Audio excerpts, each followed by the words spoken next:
So the thing that I want to talk about is the idea of a soma and the idea of somatics or somatic movement. And so just to give an introduction to this is the idea.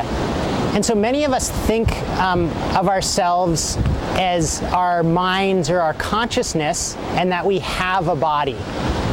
And often we see the body as sort of an objective physical phenomena, that it's, it has weight and mass, and it's this stuff sort of that we're made of, but we also sort of think of ourselves as having it. And the perspective of a soma is a little different than this, because the idea is that our soma is ourselves as a consciously experiencing human, and so we often use the word body and embodiment, and that's fine. It's just another word, soma or somatics. But what's interesting about it to me is that I think that many people don't do a lot of direct experiencing of their body or their soma unless they're in pain or unless something is wrong with themselves. And so a lot of what somatic movement studies do, or things in the field of somatics, is we do research into our direct experience of ourselves as this embodied form, as this physicality, as this soma.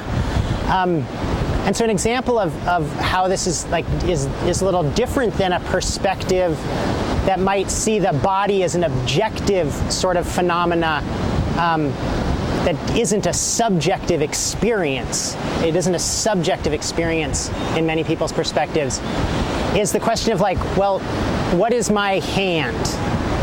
And if I was doing research into my hand as a somatic movement practitioner, I would feel into my hand, into the hand, and I explore the direct subjective experience of the hand.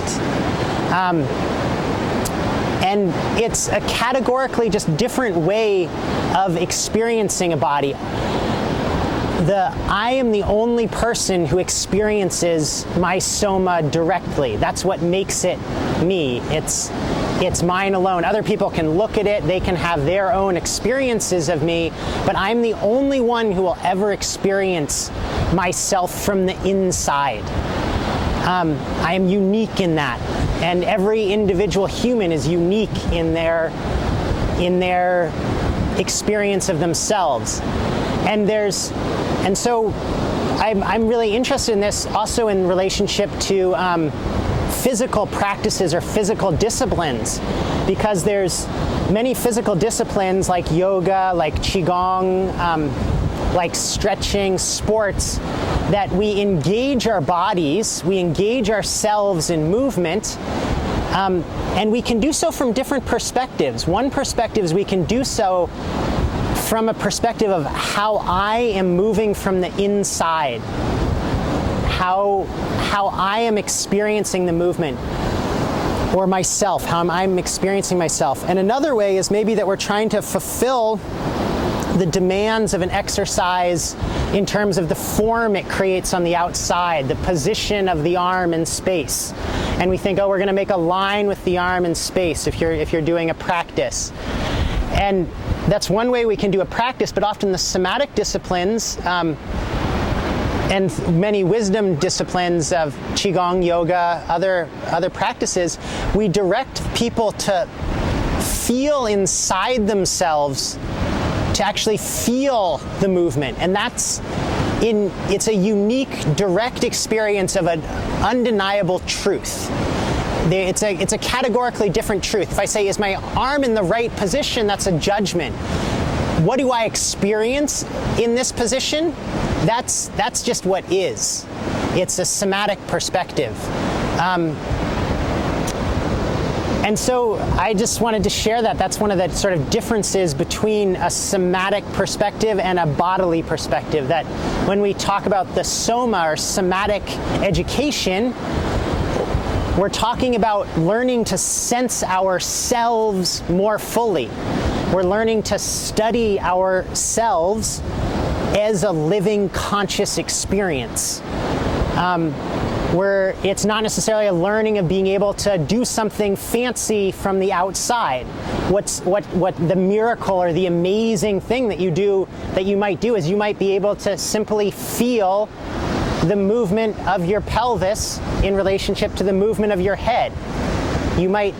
This internal feeling of how they're connected might be the great work, not necessarily that you're standing on your head with one arm out to the side in a position.